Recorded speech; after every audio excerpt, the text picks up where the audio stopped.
I think I take Secretary Clinton and the president from what they've said, which is that both of them have said that Qaddafi should go and must go. So that's American policy now.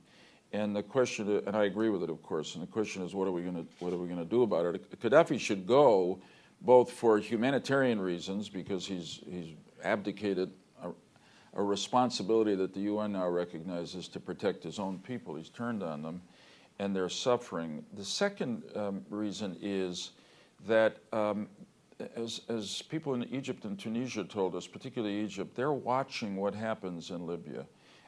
They think the success that they had in their peaceful revolutions and the relatively restrained way the regimes and certainly the military in Tunisia and Egypt reacted is the model. If we let Qaddafi survive by brutality, we're both creating a different model forward, and we're probably setting them back, they think, in Tunisia and Egypt. And the third thing, which Secretary Clinton has talked about, if we let Libya descend into chaos, it's going to become a home for Al-Qaeda and other radical Islamist groups.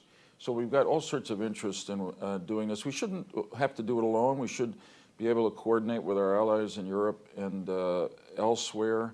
I think the first order of business is to try to stop the brutality and get rid of Qaddafi, and that's why we've talked about various of the things we've talked about. It's time for real leadership, and the U.S. has to lead it. American policy is stated by both the President and very emphatically by the Secretary of State as Qaddafi must go. If that's American policy, then it seems to me that we should try to help the people of Libya achieve effectively that goal. I worry that a fairly well-disciplined, fairly well-armed kind of mercenary group has great advantage over totally untrained and disorganized opposition. And that's sort of what Qaddafi has versus these people who are now in revolt in Libya. What about a no-fly zone? It's not that hard, number one. Jim Jones, former National Security Advisor, just said, we did it for 10 years in Iraq. We know how to do it. It's not that hard to do. Second of all, the people on the ground are asking us to help them. When you bring in air power, either helicopters or aircraft, even if they're not very accurate, and start killing people, that really does change the equation on the battlefield. It just does have a dramatic effect.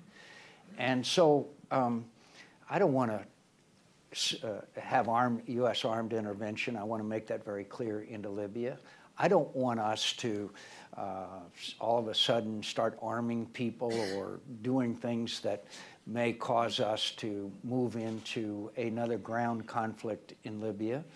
And for those who worry about that, we don't have to. We don't have to. Some people worry about a slippery slope. All those are made in the decision-making process.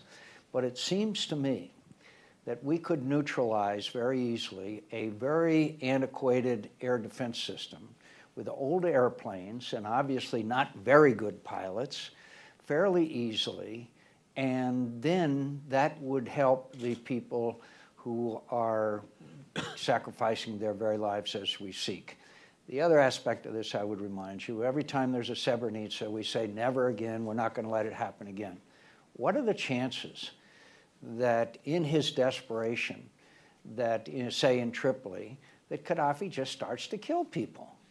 I mean, we all admit that he's insane.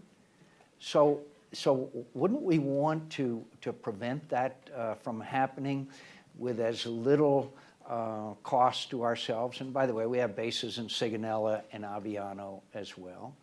So I argue for the no-fly zone, and I think we could achieve it. And I also know from history that if we don't want to do something, we can always think of a lot of reasons not to.